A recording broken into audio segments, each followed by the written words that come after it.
네, 정치 덕후 시간입니다. 2부에서는 이제 국민의힘 이야기를 좀 해보도록 하죠.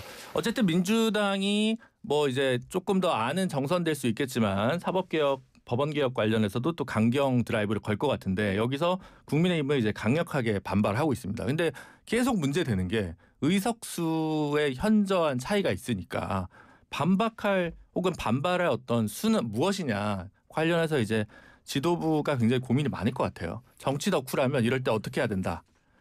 이미 근데 실기한 게 너무 많기 때문에 네. 그러니까 이 지금 의석수가 적고 뭐 여러모로 불리한 상황이다라는 거는 국민 여론을 기대는 것밖에 없지 않습니까? 그렇죠.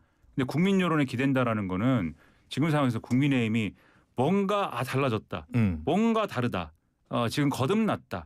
이런 게 있어야 국민들이 귀를 기울일 거잖아요. 다시 돌아보려면. 그렇죠. 네. 그게 특검 수사든 뭐 사법개혁이든 또는 뭐 이 내란 전단 재판부든 다 그 어쨌든 당사자가 될 수밖에 없는 게 국민의힘일 텐데 네. 그러면 국민의힘이 지금 이런 이 법원 문제나 또 특검에 대한 문제나 또 검찰 개혁에 대한 문제나 목소리를 낸들 사람들이 어떻게 보겠습니까? 이건 뭐 그 국민의힘이 수사 대상이고 앞으로 재판을 또 받아야 될 것이고 지금 당장 어쨌든 국민의힘도 이해관계가 걸려 있는 문제다 보니까 지금 그러니까 이제 목소리를 내는 거로구나. 그렇게 이제 볼 것이잖아요. 네. 그래서 오히려 이 전 단계에서 이 흔히 뭐 많은 사람들이 이미 다 얘기했습니다만 이 불법적인 비상계엄 선포와 관련된 것과 이 훨씬 이전에 벌써 선을 다 그어놓고 그리고 이 수사에 최대한 협조한다. 이 문제와 관련해서는 우리는 뭐 용납하지 않는다. 수사에 최대한 다 협조한다. 그리고 재판에 넘기겠다고 하면은 다 뭐 해라.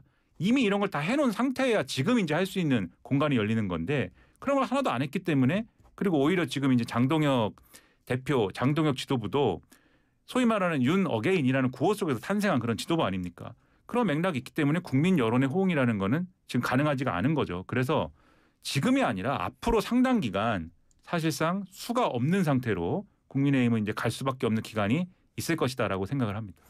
그 계엄의 강을 건너야 된다는 이야기신데 장동혁 대표는 이제 부산에 가서 지역 챙기고 메시지도 여당과 정부를 향해서 지금 선명성을 확 드러내고 있습니다. 그래서 특히 이제 그 손현보 목사 최근에 이제 사전 선거운동 혐의로 이제 기소됐나요? 구속된 이 목사가 있는 담임 목사로 있는 교회까지 방문했는데 이러한 장동혁 대표의 행보 어떻게 보십니까? 글쎄, 저는 이게 선명성이라는 표현은 사실 좋을 때 쓰는 건데 이게 어느 쪽으로 선명한 행위인지는 사실 잘 모르겠어요. 네. 그래서 굉장히 좀 뭐랄까 우리가 항상 이 손현보 목사라는 분이 12.3 비상계엄 이후에 어떤 활동을 하셨는지를 좀 우리가 좀 반추를 해보면 네. 인물에 대한 이해가 좀 될 것 같은데요. 일단은 비상계엄 이후에 전국에서 사실상의 윤석열 내란 수괴의 행위를 두둔하고 비호했던 활동을 여러 이제 각 지역을 돌면서 전한일 씨와 함께 했던 분이거든요. 네. 그래서 이 분을 마치 비호하고자 이 해당 교회를 방문해서 예배에 참석하기 전에 기자회견을 통해서 종교 탄압이고 그것도 그 종교 탄압이라는 것이 대부분 종교인에 대한 탄압이라고 얘기를 했어요. 네. 근데 저는 제 개인적으로는 손현보라는 사람을 목사라고 봐야 되는 건지 아니면 정치 선전 선동 행위를 하는 그런 사람이라고 봐야 될지 제 스스로가 아직 규정이 좀 덜 됐고요.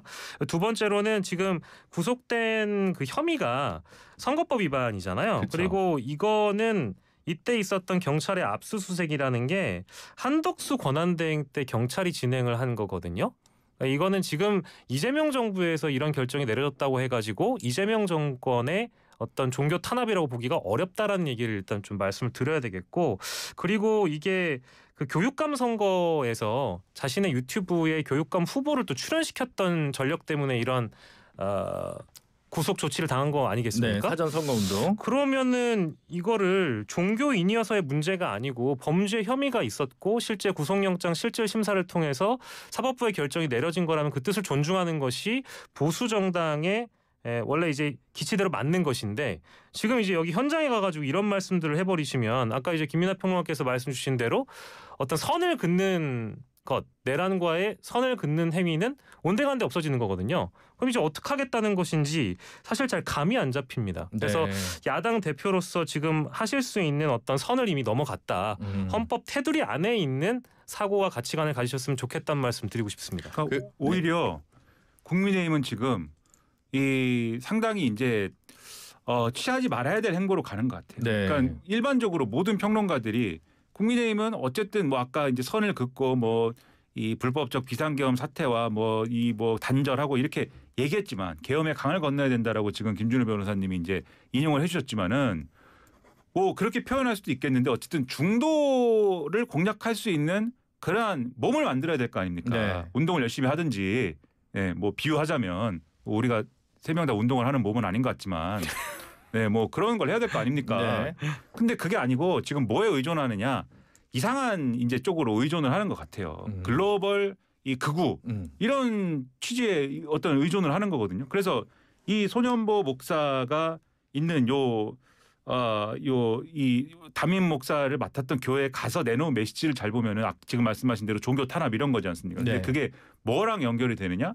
트럼프 미국 대통령이 이재명 대통령하고 회담하기 직전에 올린 글 있잖아요. 그게 거기 나오는 무슨 뭐 이 혁명이나 무슨 숙청이 이루어지고 있는 것 같다라고 글을 올렸을 때 그때 그 글이 어떤 의미냐라고 미국에서 기자들이 물었을 때 이게 종교 시설을 압수수색하고 군 부대를 뭐 압수수색하고 그래서 그렇다라고 이제 얘기를 했는데 그 얘기를 가지고 지금 만들어낸 음모론들이 있거든요. 국내 이제 어떤 음모론자들이 이게 뭔가 한미 관계에 문제가 생겼는데 그 문제가 생긴 게 예를 들면은 지금 이재명 정권이 친중 정권이어서고 그것을 트럼프 행정부가 알고 있기 때문에 혼을 내주려고 그런 것인데 등등등 해서 네.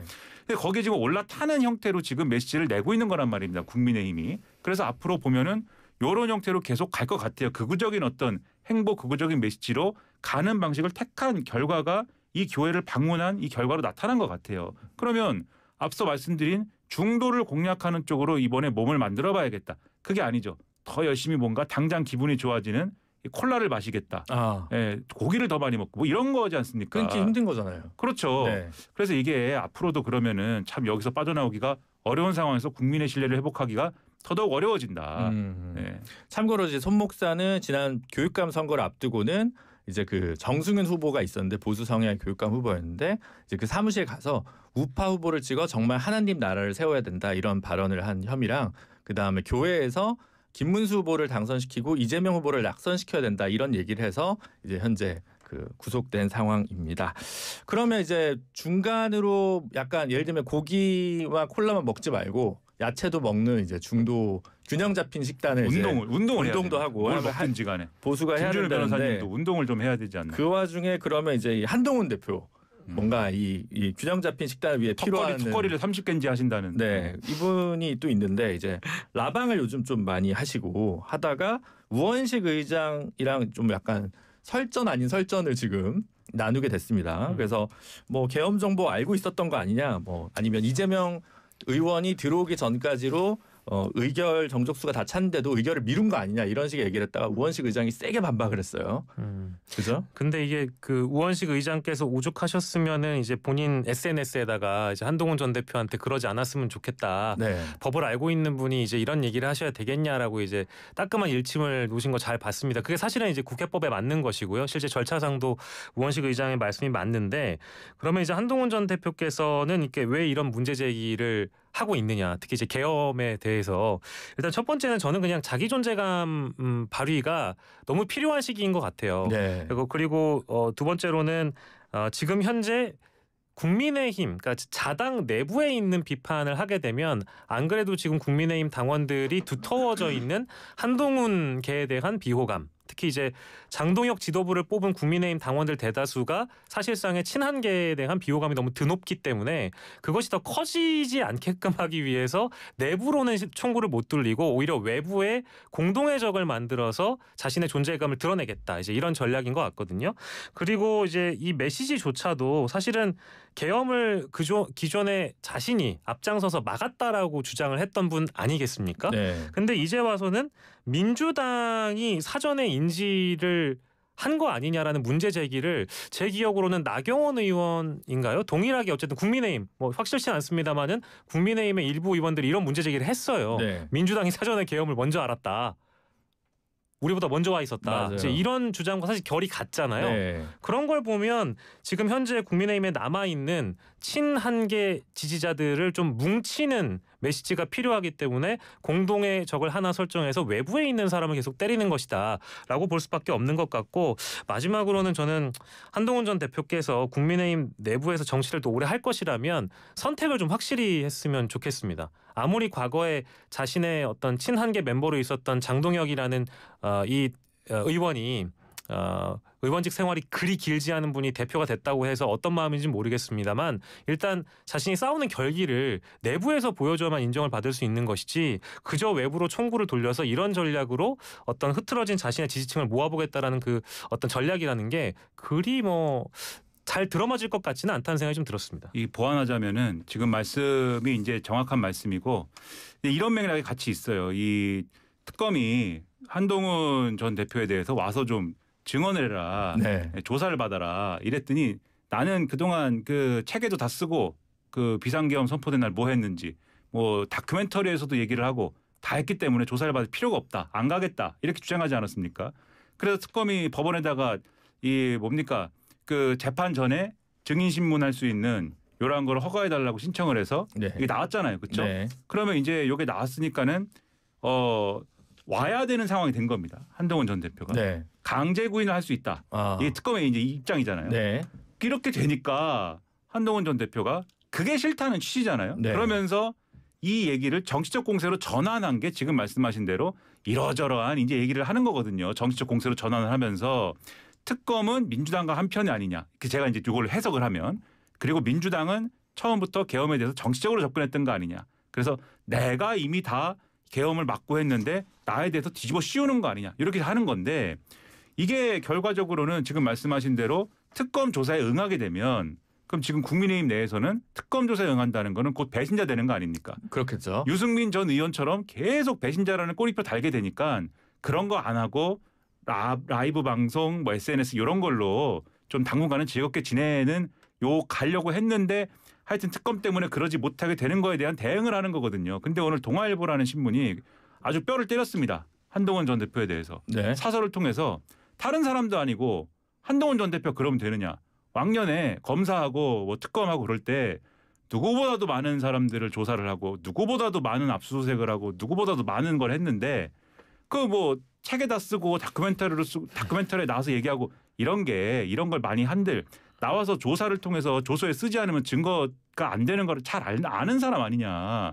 다른 사람도 아닌 한동훈이라는 사람이 지금 그런 태도로 이 조사를 거부하는 것이 과연 명분이 있겠느냐라고 동아일보라는 신문이 지적을 하고 있어요. 네. 이런 지적이 나온다라는 것 자체가 한동훈 전 대표가 지금 하고 있는 정치적 행보에 이 별로 정당성이 없다라는 것을 증명하기 때문에 이렇게 그만하고 정정당당하게 조사에 응하고 그리고 합리적으로 문제를 풀어가는 것이 필요하다 이렇게 말씀드립니다. 그런가 보면은 앞에서 저희가 다뤘던 그 장동혁 국민의힘 대표와 네. 한동훈 국민의힘 전 대표는 그런 측면에서 좀 공통점이 있는 것 같아요. 약간 좀 갈짓자 행보랄까요? 왔다 갔다 하는 것 같은데 장동혁 대표의 경우에도 엄청난 그 아까 이제 김준호 앵커께서 쓰셨던 선명성이라는 표현을 저도 빌리자면 이 전당대회 기간에는 어마어마한 어떤 전투력을 내뿜으면서 당대표가 됐지만 당대표가 된 이후에는 실제 통합이라는 단어를 또 올리지 않았습니까? 근데 그렇다가 이제 이재명 대통령과의 회담 끝나고 와서는 다시 또 이제 전투 모드가 됐거든요.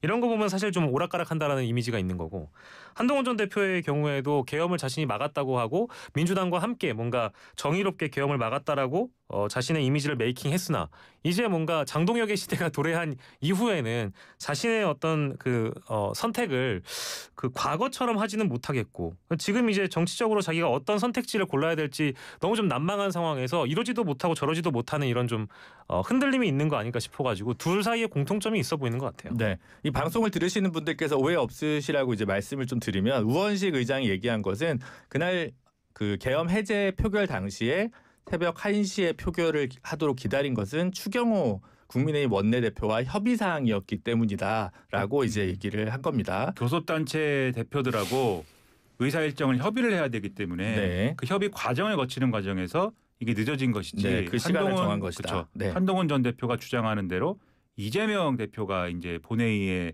의결에 참석하는 것을 기다린 것은 아니다 이렇게 반박을 한 것이죠. 네. 그리고 아까 김민하 평론가가 얘기한 동아일보 사설 제목은 구인할 테면 하라. 한동훈이 그래서는 안 된다 이런 제목입니다. 네, 오해 없으셨으면 좋겠어서 제가 덧붙였고요. 그러면 이제 다음 얘기를 좀 넘어가 보죠. 조국혁신당이 이제 비대위를 구성을 해서 오늘 첫 회의를 열었습니다. 조국 대표는 조국 지금 비대위원장이라고 해야겠네요.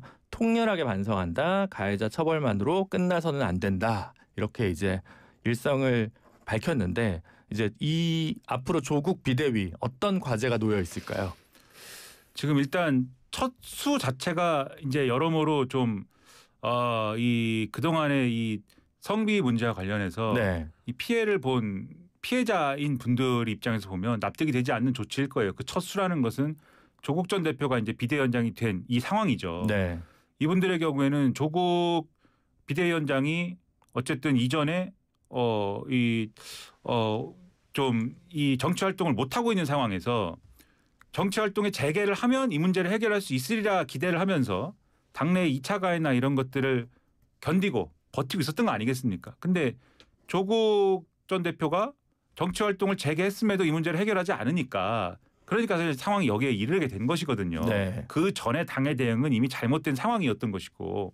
근데 이런 상황에서 그게 결국은 조국 전 대표의 처신이 이 조국혁신당의 지금 대응에 상당히 안 좋은 영향을 미쳤음에도 불구하고 비대위원장을 맡은 것 자체가 사실 여러모로 약점이 될 수밖에 없는 상황이죠. 그런 상황에서 오늘 비대위원장으로서 내놓은 어떤 메시지가 다시 어쨌든 이 신뢰를 회복을 하겠다. 이 피해자들과의 관계에서 그래서 진심을 좀 확인을 하고 싶고 그러니까 본인들의 어떤 조치를 통해서 피해자들의 진심을 다시 이제 구하고 싶고 그리고 당장 당내에서 피해자들의 어떤 실명이라든가 이런 것들을 거명하지 않도록 하는 조치. 그래서 2차 가해를 방지하고자 하는 이런 조치를 강력하게 내리겠다라고 하는 이런 이제 지시를 내렸는데 그런 지시 자체에 대해서 말하자면 필요한 조치입니다. 지금 네. 온갖 2차 가해나 이런 것들이 진행이 되고 있기 때문에 그런데 이미 늦은 거예요. 다 거론될 대로 됐고 뭐 다 이미 뭐 난리가 나지 않았습니까? 네. 그리고 지금 가해자로 지목돼 있는 그러한 이제 탈당 제명된 네. 이분 같은 경우에는 직접 자기 변호를 스스로 이제 하기 시작했지 않습니까? 네. 그러니까 엉망진창이 이미 된 상황이거든요.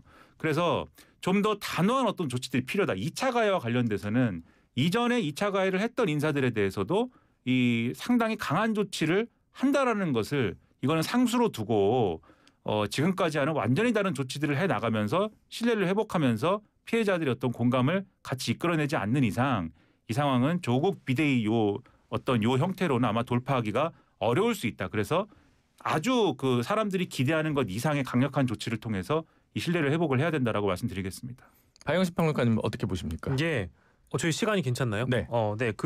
저는 조국 비대위원장께서 이 비대위를 맡았다라는 결정에 아쉽다라는 말씀을 이미 좀 드린 바 있고요. 왜냐하면 일단은 그 피해자 쪽에서 원치 않는다라는 언급을 이미 한 바 있어서 근데 이 문제를 풀고자 사실상 비대위원장을 맡겠다라는 게 되어버린 상황이라서 김민하 평론가님 말씀 주신 대로 이미 만시지탄이거든요. 그리고 피해자 탈당했죠. 가해자 제명됐잖아요. 그럼 이 상황에서 이 문제를 어떻게 또 조국 비대위원장이 풀어갈 수 있을지는 저도 잘 모르겠어요. 근데 어떤 문제 해결을 할 수 있을까? 실제 해결 방법이 무엇이 있지라는 게 잘 잡히지가 않아서 오히려 정치적으로는 좀 악수다라는 생각이 들었습니다. 비대위원장을 맡은 게요. 두 번째로는 뭐 아까 말씀 주신 대로 지금 이게 진실 게임 양상으로 가버리는 상황이 되어버렸거든요. 제명된 가해자로 지목되신 분이 이미 본인 SNS에 활발한 변호를 하고 있는 상황에서 더 수렁으로 빠져가는 단계에 비대위를 맡게 되신 것 같아요. 그래서 이 문제를 과연 저는 조국 비대위원장께서 해결할 수 있을지에 대한 의구심이 계속 들고요. 하지만 좀 지켜볼 예정이긴 합니다. 뭐 해법이라는 게 실제 길이 없는 길을 만들어가는 것도 정치인의 역할이다 보니까 비대위원장으로서의 그 역량이 길을 실제 찾아가고 해법을 만들어가는 과정에서 발현될 수도 있는 거니까 기다려는 보겠는데 이 사건의 특성상 그리고 이 사건을 둘러싼 정황이나 이런 것들을 감안해 보건데 그게 참 쉽지 않은 문제일 것 같긴 합니다. 조국 대표, 그러니까 조국 비대위원장 자꾸 말이 헷갈리네요. 죄송합니다. 조국 비대위원장 같은 경우 이번에 이제 혁신위 구성 과정 9명 중에서 과반은 여성으로 한다라는 원칙과 그리고 이 문제는 법적이나 절차적인 문제가 아니라 공동체적 해결을 원하고 있기 때문에 법조계 인사는 일부러 포함시키지 않았다. 이렇게 좀 얘기를 하고 아마 2차 가해와 관련돼서 아무런 제재가 없었던 부분에 관해서 해결을 도모할 것으로 좀 보여지기는 합니다. 네, 그래서 말씀하신 대로 뭐 녹록치 않은 과제인데 어떻게 헤쳐나갈지 어쨌든 12명 국회의원 3당이잖아요. 3당인데 3당에 걸맞는 지금 지지율이 안 나오고 있는 상황에서 변화가 필요하다는 거는 다들 아실 테니까 뭐 어쩌겠습니까, 그죠? 네, 조국 혁신당 이름처럼 뭐 조국 대표가 나서는 수밖에 없지 않았나 싶습니다. 네, 오늘 정치 덕후 시간이 할 때마다 너무 짧은 것 같아요. 그러면 더 늘리고 어떻게 출연료를 더 그것도 좋은 방법인 것 같습니다. 그렇죠. 예, 받고 더블로가로 그러니까 이거 3, 4부까지 다 터도 괜찮을 것 같은데 저희 또 여러 양당의 높으신 분들도 모셨기 때문에 오늘은 두 분과의 말씀은 여기까지 듣도록 하겠습니다. 지금까지 박영식 시사평론가, 김민아 시사평론가 두 분과 함께했습니다. 두 분 감사합니다. 고맙습니다. 안녕하세요. 제로베이스원입니다.